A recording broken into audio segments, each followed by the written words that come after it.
Now जो next learning outcome हमें achieve करना है वो है procedure to analyse RC coupled common emitter amplifier.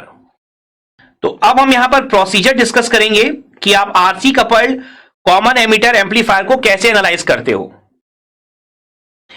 तो RC coupled common emitter amplifier हमने डायग्राम ऑलरेडी बना रखा है। तो ओरिजिनल जब आपको डायग्राम दिया होगा क्वेश्चन में, बेसिकली यहां पर मैं न्यूमेरिकल पॉइंट ऑफ व्यू से आपको प्रोसीजर बता रहा हूं। तो जब भी आपको क्वेश्चन में डायग्राम दिया होगा, आपका जो स्टेप नंबर 1 होगा वो ये होगा कि आप सबसे पहले इसका एसी एनालिसिस मींस आप इसका मीडियम फ्रीक्वेंसी इक्विवेलेंट सर्किट बनाएंगे।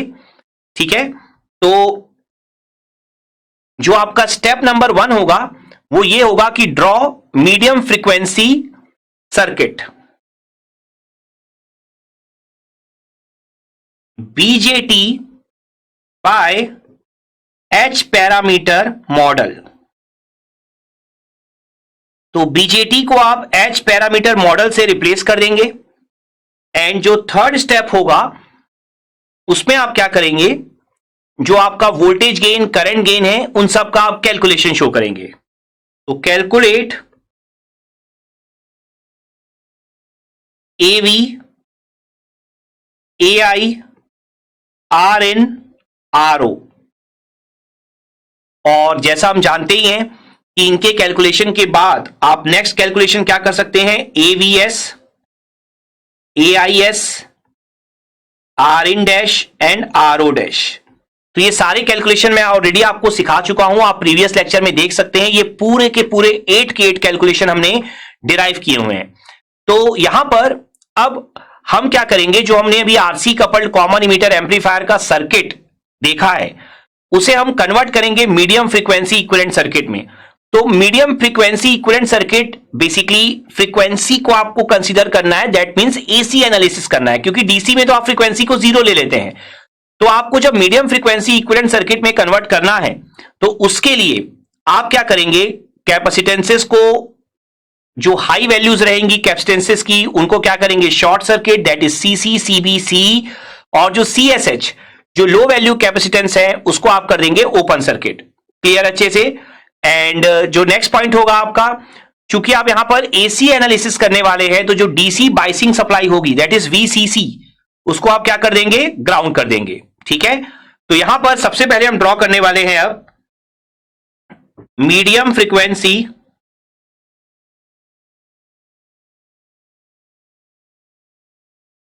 इक्विवेलेंट। तो अगर हम medium frequency equivalent circuit draw करें यहां पर,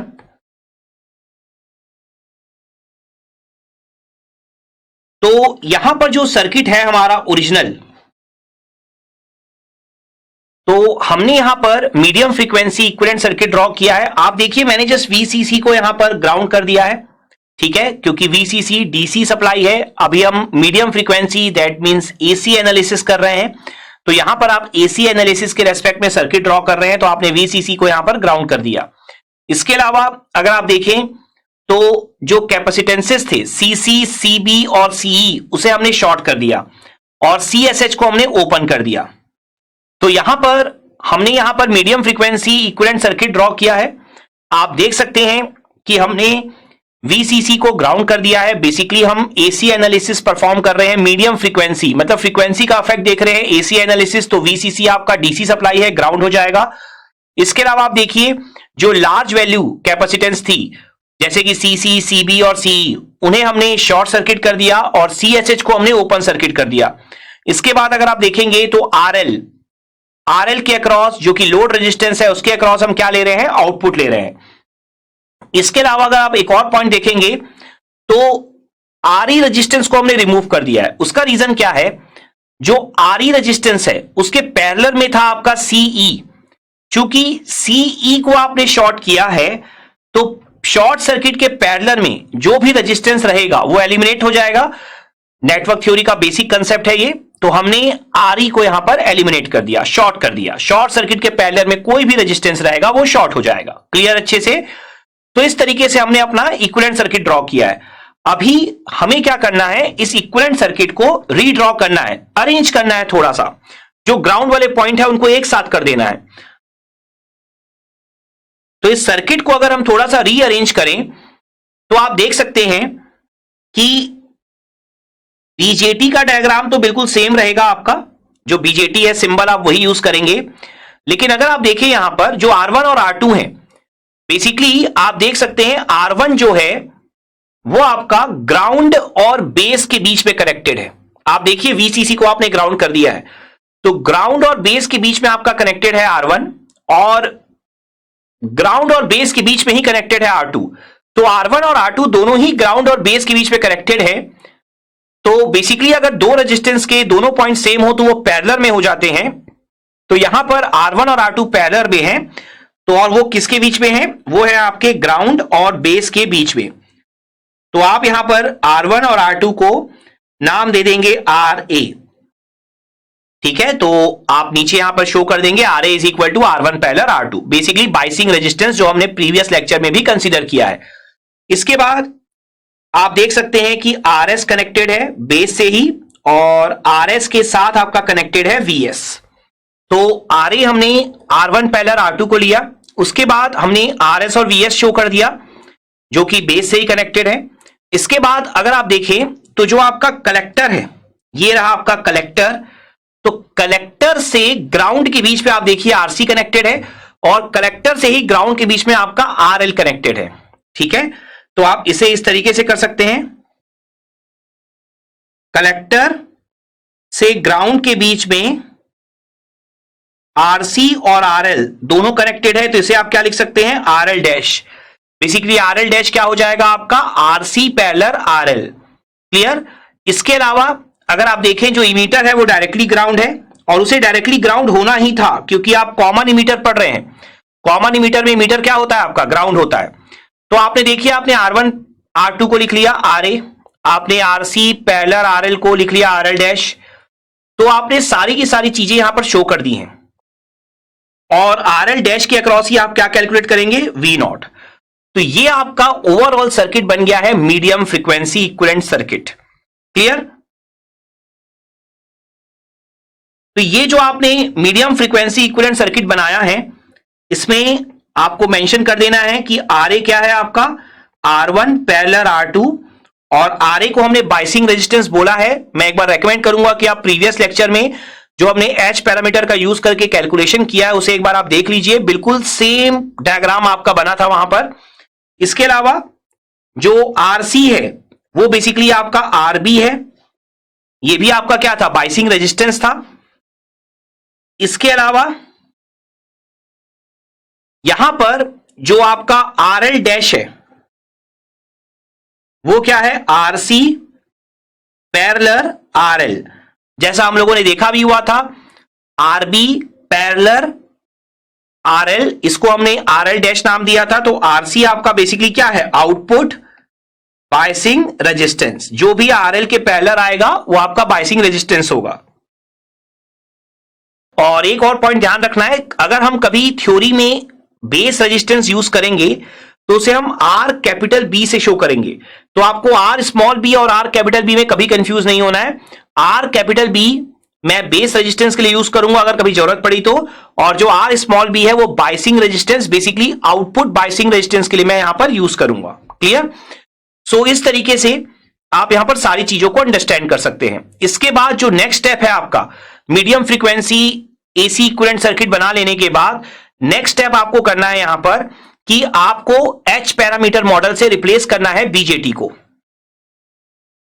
तो नेक्स्ट स्टेप क्या होगा आपका? Replace BJT by H parameter model. Already हम सारे स्टेप्स ऊपर डिस्कस कर चुके हैं, अब हम बस ड्रॉ कर रहे हैं। तो जैसे ही हम रिप्लेस करेंगे BJT को H पैरामीटर मॉडल से, हमारा एक्चुअल सर्किट यहां पर बनकर तैयार हो जाएगा। हमने यहां पर BJT को H पैरामीटर मॉडल से रिप्लेस तो कर दिया है, लेकिन अगर आप कुछ इंपॉर्टेंट चीजों को यहां पर डिस्कस करने के लिए जाएंगे तो आप देखिए यहां पर I1 क्या होना चाहिए आपका? आपने यहां पर इमीटर को डायरेक्टली ग्राउंड किया हुआ है।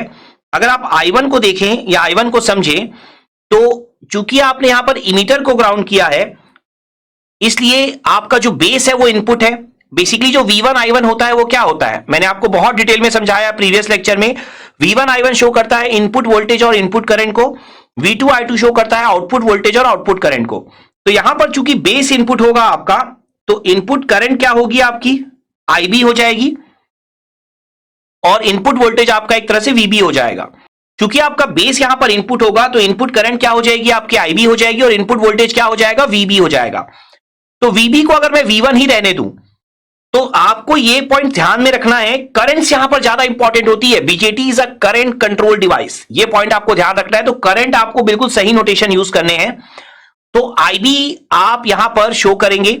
उसके अलावा IC जो है वो आपका इस तरीके से शो होगा।